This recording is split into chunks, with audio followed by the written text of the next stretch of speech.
दीपावली की आप सभी को हार्दिक शुभकामनाएं। दीपावली के दिन स्टॉक मार्केट बंद रहता है बट आज खुला हुआ है क्योंकि ज़्यादातर जगह तो आज ही दीपावली मन रहा है ना। जनरली दीपावली के दिन मुहूर्त ट्रेडिंग होता है ना, तो मुहूर्त ट्रेडिंग इस बार कल होगा। तो कल 1:45 PM से लेकर 2:45 PM होगा, ठीक है, दोपहर में। जनरली शाम में होता था, तो इस बार ये दोपहर में हो रहा है। तो मैं भी कुछ स्टॉक्स ऑफ कोर्स, मतलब ज़्यादा तो कुछ इन्वेस्टमेंट करने का मतलब नहीं बनता है, लिक्विडिटी बहुत कम होता है, लेकिन हाँ मतलब ऑस्पिशियस डे है तो नेचुरली मैं भी थोड़ा बहुत एक दो स्टॉक्स कहीं खरीदूंगा कल के दिन। इस वीडियो में जानेंगे स्टॉक मार्केट से मल्टी बैगर रिटर्न्स ना कई गुना रिटर्न जनरेट करने का सबसे अच्छा और सबसे आसान तरीका क्या होता है। दीपावली है तो ये तो जानना बनता है आज के दिन। उसके बाद आपके कुछ क्वेरीज आए हैं ना, मतलब प्रश्न ये है कि स्टॉक मार्केट तो ठीक बात है, पिछले कुछ दिनों से अच्छा कर रहा है, सेंसेक्स अच्छा कर रहा है, निफ्टी अच्छा कर रहा है, लेकिन मेरे पोर्टफोलियो में कुछ नहीं हो रहा है। कुछ लोगों का तो पोर्टफोलियो लगातार नीचे जा रहा है, तो ऐसा क्यों हो रहा है और क्या ये सही है, गलत है, ऐसा होना चाहिए पोर्टफोलियो के साथ, नहीं होना चाहिए, ये सब भी डिस्कस करेंगे। और साथ ही मैं आपको कुछ थीम्स और कुछ सेक्टर्स के बारे में बताऊंगा जिससे कि आपको वहाँ से कुछ स्टॉक्स को सेलेक्ट करने में सहूलियत हो, क्योंकि यहाँ से तो लग रहा है कि स्टॉक मार्केट का परफॉर्मेंस थोड़ा इंप्रूव तो होगा। पहले से ही मैं बता रहा था कि भाई नेक्स्ट ईयर से तो मान कर चलें कि ये जो एक साल पूरा बर्बाद हो गया रिटर्न्स वाइज मैं बोल रहा हूँ, वो आने वाले समय में बिल्कुल वहाँ पे इंप्रूवमेंट देखने को मिलेगा। इन्फॉर्मेटिव वीडियो है, पूरा देखें, अच्छी तरह से समझे, पसंद आए तो लाइक और शेयर जरूर करें, हाइप जरूर करें। अगर आपको ऑप्शन दिख रहा है तो पहली बार हमारे यूट्यूब चैनल पे आए तो चैनल को जरूर सब्सक्राइब करें। मार्केट अपडेट, इंडियन मार्केट का परफॉर्मेंस देख लेते हैं। तो मार्केट का परफॉर्मेंस तो आज भी बहुत अच्छा है। Large cap, mid cap, small cap, micro cap, सभी जगह परफॉर्मेंस बहुत अच्छा आपको लगेगा। और सेक्टर और थीम भी अगर आप देखेंगे, आईटी सेक्टर देखिए कितना अच्छा परफॉर्मेंस है, फार्मा, बैंक्स, ज़्यादातर नीचे भी देखेंगे तो मोस्टली आपको परफॉर्मेंस अच्छा लगेगा। और ये परफॉर्मेंस आपको तब और ज़्यादा अच्छा लगेगा जब आपको पता चलेगा कि ट्रंप ने एक बार फिर से हमें धमकी दिया है। उसने फिर से बोला है कि अगर इंडिया रसिया से ऑयल खरीदना बंद नहीं करता है तो जो टैरिफ ऑलरेडी लगा हुआ है हम उससे भी ज़्यादा टैरिफ लगा देंगे। तो देखिए मार्केट के लिए सबसे बड़ा रिस्क ट्रंप ही है इंडियन मार्केट्स के लिए, क्योंकि अर्निंग तो मैं पहले ही बता रहा हूँ कि वहाँ इंप्रूवमेंट आपको देखने को मिलेगा। नेक्स्ट ईयर से बिल्कुल और भी आपको अच्छा खासा परफॉर्मेंस देखने को मिलेगा। तो अर्निंग, क्योंकि जीडीपी तो ऑलरेडी थोड़ा बहुत आना शुरू हो गया, थोड़ा बहुत क्या बहुत अच्छा आ गया है पहले के मुकाबले। और जो टैरिफ है उसके कारण नेक्स्ट ईयर वहाँ पर डर है कि थोड़ा सा तो हिट होगा, इसमें कहीं कोई डाउट नहीं। अगर ये टैरिफ का प्रॉब्लम नहीं होता तो इस फाइनेंशियल ईयर आराम से हम 7% का जीडीपी क्रॉस कर लेते तो, और नेक्स्ट फाइनेंशियल ईयर भी इसके आसपास आ जाता। सो लेट्स सी, सबसे बड़ा रिस्क है ना ये डोनाल्ड ट्रंप ही है, मतलब इंडिया के लिए, ठीक है, और स्टॉक मार्केट के लिए, इंडियन स्टॉक मार्केट के लिए। तो वहाँ पे अगर कुछ पॉजिटिव न्यूज़ आता है 1-2 महीने में कि भाई कुछ हो गया इंडिया के साथ, ट्रेड डील हो गया यूएस का, तब स्टॉक मार्केट के लिए बहुत बड़ा पॉजिटिव होगा। ट्रिगर, आप पूछते हैं ट्रिगर, तो वो ट्रिगर हो सकता है, वहाँ से मार्केट फिर और भी अच्छा शायद परफॉर्मेंस देने लगे, क्योंकि इंडिया में इकोनॉमिक का अगर हालात देखें तो पहले के मुकाबले इंप्रूवमेंट आया है और आने वाले महीनों में लग रहा है कि इंप्रूवमेंट आएगा, ठीक है। लेकिन साथ ही सबसे बड़ा रिस्क भी है, ये सबसे अच्छा भी हो सकता है, सबसे बुरा भी हो सकता है। अगर नहीं हुआ यहाँ पे, मान लीजिए ट्रंप ने कुछ और गलत कर दिया हमारे साथ, हमारे कंट्री के साथ ना, कुछ और ना अलग जगह कुछ और टैरिफ लगा दिया, कुछ और प्रॉब्लम्स क्रिएट किया इंडिया के लिए, तो वहाँ पे आप देखेंगे कि स्टॉक मार्केट नेगेटिवली रिएक्ट करेगा। देखिए दीपावली का समय था तो स्टॉक मार्केट का परफॉर्मेंस तो बहुत अच्छा है, नो डाउट, लेकिन अब दीपावली के बाद देखना होगा ना, उसके बाद स्टॉक मार्केट ये सब देखने लगेगा कि भाई अर्निंग ग्रोथ जो भी चल रहा है कैसा आ रहा है, उसका ट्रंप की तरफ से तो कुछ गड़बड़ नहीं हो रहा है, तो ये सब देखकर मार्केट रिएक्ट करेगा। तो इस बातों को आप ध्यान में रखें। सो लेट्स सी, कुछ महीनों में पता चल जाएगा। नेगेटिविटी वहाँ पे आता है तो देखेंगे स्टॉक मार्केट का एटलीस्ट सम टाइम के लिए, मतलब शॉर्ट टर्म के लिए तो हालात जरूर खराब होगा, और पॉजिटिव आया तब तो बहुत अच्छा होगा। बट एनी हाउ, अगेन मैं बता रहा हूँ, लॉन्ग टर्म, शॉर्ट टर्म में ये सब मैटर करता है, मीडियम टू लॉन्ग टर्म में ये चीज़ें मैटर नहीं करती हैं।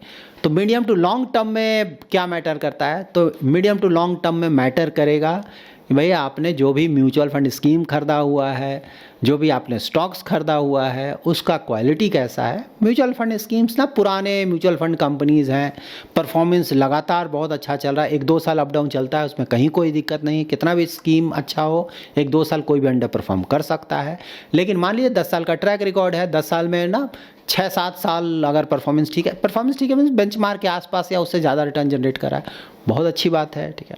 तो इस तरह से देखें, दूसरों से कंपेयर करें। अगर इस तरह का स्कीम है तो वो थोड़ा बहुत डाउन होगा, फिर से वापस आएगा, नथिंग टू वरी।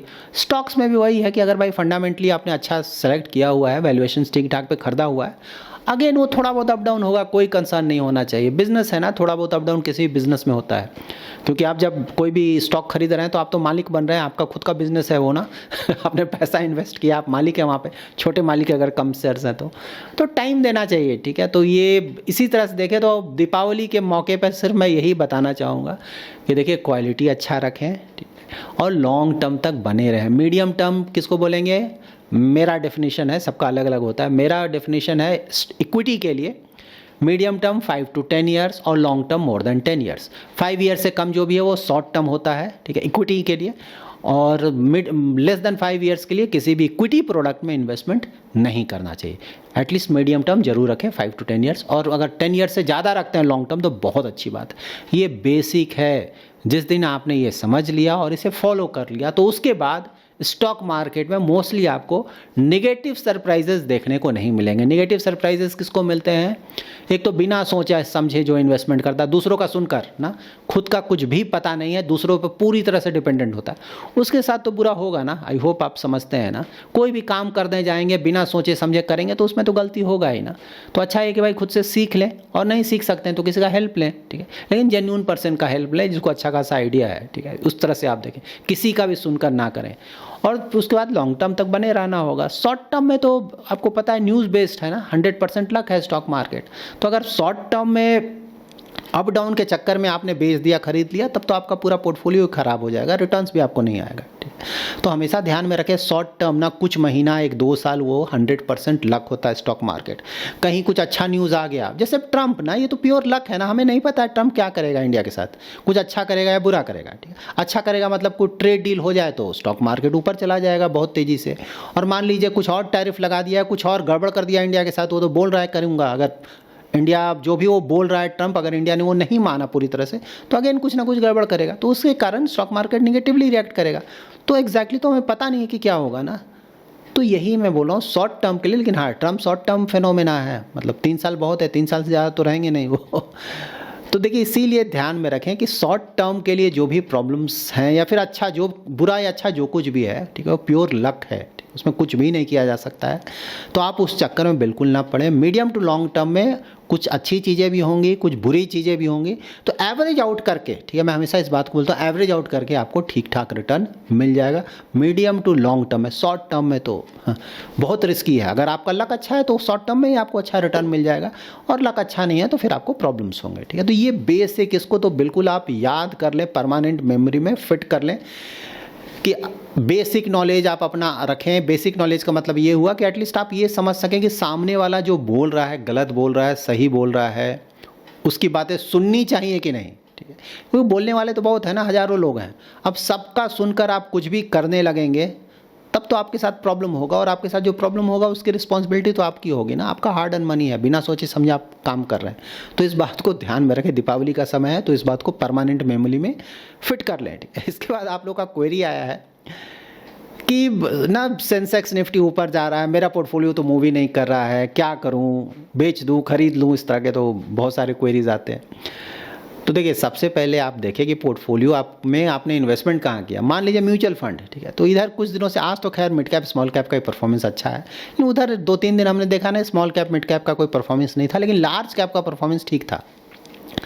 तो बहुत सारे लोग हैं ना जो कि 100% स्मॉल कैप में इन्वेस्ट करते हैं, स्मॉल कैप म्यूचुअल फंड्स। तो अरे भाई पूरा स्मॉल कैप का इंडेक्स ही अगर पूरा डाउन है तो नेचुरली अगर आपका उसमें इन्वेस्टमेंट है तो डाउन होगा, कोई बड़ी बात नहीं। पहले ये देख लें आप, सेंसेक्स निफ्टी सिर्फ लार्ज कैप है, तो अगर आपका लार्ज कैप के म्यूचुअल फंड में इन्वेस्टमेंट है, ठीक है, तब तो उसका पॉजिटिव आएगा मोस्टली ना, क्योंकि म्यूचुअल फंड में बहुत सारे स्टॉक्स होते हैं, 30, 40, 50, 60, 70, 80, कभी कभी 100+ भी।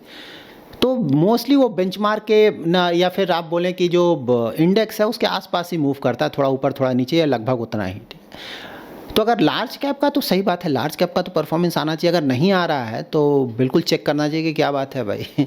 लेकिन हाँ, अगर किसी दिन निफ्टी सेंसेक्स अच्छा कर रहा है, मिड कैप या स्मॉल कैप का इंडेक्स डाउन है बिल्कुल, तो वहाँ पे आप बोलेंगे अरे मेरा स्मॉल कैप अच्छा नहीं कर रहा। अरे यार, तुम्हारा तो इंडेक्स ही डाउन है तो कैसे अच्छा करेगा। ये सब डिफ्रेंसिएशन समझे कि भाई ठीक है, अच्छा करा, क्या अच्छा कर रहा है और आपका क्या उसी में इन्वेस्टमेंट है, कहीं अलग तो इन्वेस्टमेंट नहीं है। उसी तरह सेक्टर और थीम, मैं तो आपको सेक्टर और थीम भी दिखाता हूँ ना, तो आप देखें कि भाई आपका किस सेक्टर या थीम में इन्वेस्टमेंट है। अगर आपने थीमेटिक या सेक्टर फंड में इन्वेस्टमेंट किया हुआ है, अगर मान लीजिए आपका सेक्टर और थीम बिल्कुल डाउन है तो सही बात है ना, वहाँ तो नेगेटिव असर ही पड़ेगा।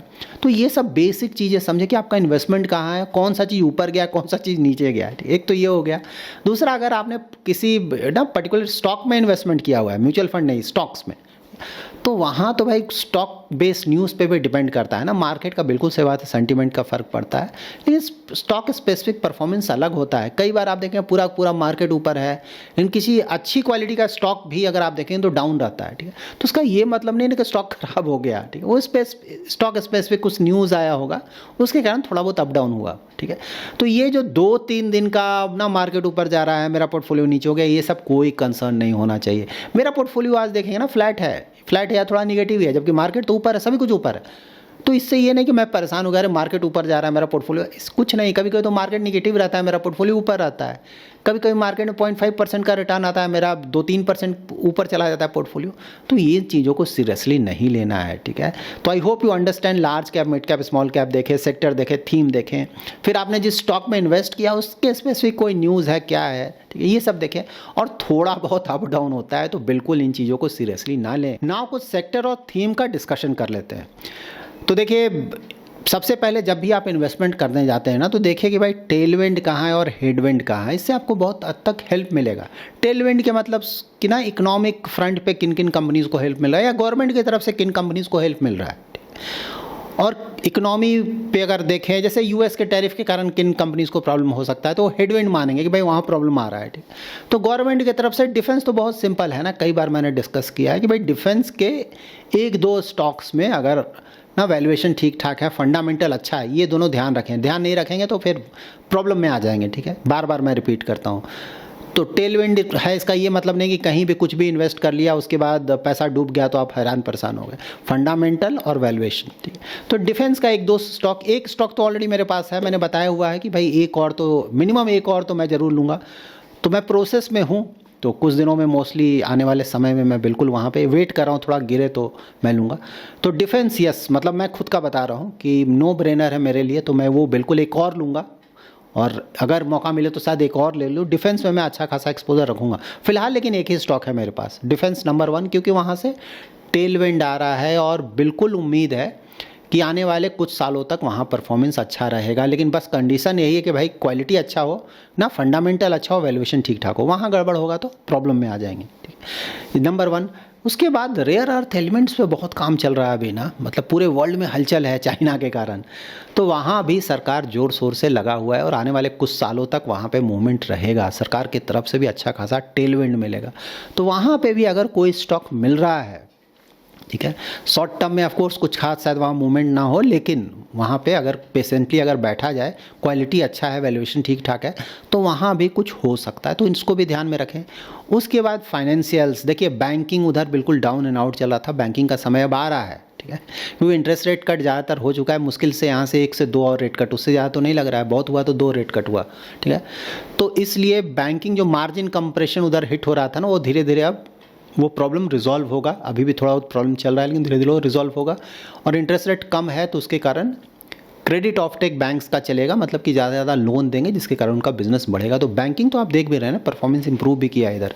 तो बैंकिंग को देखा जा सकता है, अगर क्वालिटी अच्छा है। वैल्यूएशन तो अभी भी कुछ बैंक्स का अच्छा ही है, वैल्यूएशन में बहुत बड़ा कंसर्न यहाँ नहीं है, क्योंकि बहुत ज़्यादा रिटर्न आया नहीं है। फाइनेंशियल में ऑफकोर्स सिर्फ बैंकिंग नहीं है, और बहुत सारी कंपनीज़ हैं वहाँ पे, फाइनेंशियल्स पे भी बहुत ध्यान दें। ऑलरेडी मेरे पोर्टफोलियो में 2 फाइनेंशियल रिलेटेड स्टॉक्स हैं, तो उसको भी आप रखें, क्योंकि वहाँ भी, क्योंकि स्टॉक मार्केट जब अच्छा करेगा तो ऑफकोर्स स्टॉक मार्केट रिलेटेड जो स्टॉक्स हैं जिसको कोई ना कोई बेनिफिट मिल रहा है उससे, वहाँ भी परफॉर्मेंस आएगा। तो इस पे ध्यान रखें। फार्मा भी नो ब्रेनर है, फार्मा का भी 1 या 2 स्टॉक आइडियली, मेरे पोर्टफोलियो में फिलहाल 1 स्टॉक है फार्मा रिलेटेड, वो देखा जा सकता है। केमिकल का परफॉर्मेंस नहीं आया है, आप लोग हमेशा पूछते थे केमिकल्स, तो यहाँ पे अगर फंडामेंटली और वैल्यूएशन वाइज कोई स्टॉक मिल रहा है आपको, ठीक है, जहाँ की आप उम्मीद कर रहे हैं कि नहीं फ्यूचर में भी परफॉर्मेंस बना रहेगा, उसको भी देखा जा सकता है। केमिकल्स मैं भी देख रहा हूँ, ठीक है, अभी तक मेरे पास कोई भी स्टॉक नहीं है केमिकल रिलेटेड, लेकिन मैं देख रहा हूँ अगर कोई अच्छा मिलता है तो मैं वहाँ भी एक्सपोजर लूँगा। और कंजम्पशन रिलेटेड स्टॉक्स तो ऑफकोर्स लाइक होटल्स भी देखा जा सकता है, मेरे पास एक होटल है ऑलरेडी, ठीक है। उसके बाद मैन्युफैक्चरिंग ना, खासकर ईएमएस रिलेटेड इलेक्ट्रॉनिक मैन्युफैक्चरिंग, वहाँ से भी एक स्टॉक मेरे पास है, इसको आप देख सकते हैं, ठीक है। ऑटो तो बहुत डाइसी है, ऑलरेडी रिटर्न आ चुका है, शायद थोड़ा बहुत यहाँ से और आया, उसका देखना होगा तो। लेकिन हाँ, ऑटो भी देखा जा सकता है अगर कोई एक अच्छा स्टॉक वहाँ दिख रहा हो। लेकिन हाँ, ये थोड़ा सा आपको यहाँ पे रिस्क बहुत ज़्यादा हो गया ऑटो में, क्योंकि ऑलरेडी रिटर्न आ चुका है, यहाँ से थोड़ा बहुत और रिटर्न आएगा तो वैल्यूएशंस काफ़ी ऊपर जा चुके होंगे, तो रिस्की होगा। तो ज़्यादा समझ नहीं है तो ऑटो से तो अगर दूर रहें तो अच्छा है, लेकिन अगर समझ है, ये सब चीज़ें आप समझते हैं, ऑटो को भी देखा जा सकता है। आईटी ऑफ कोर्स एक स्टॉक तो मेरे पास भी है, और आईटी का एक स्टॉक तो रहना ही चाहिए पोर्टफोलियो में, ठीक है, लेकिन खासकर मिड कैप स्पेस में एक आईटी तो वो भी बनता है। एफएमसीजी अगर कोई थोड़ा कम रिस्क लेना चाहता है, ठीक है, और थोड़ा स्टेबल रिटर्न्स चाहता है तो एफएमसीजी को भी फ़िलहाल देखा जा सकता है।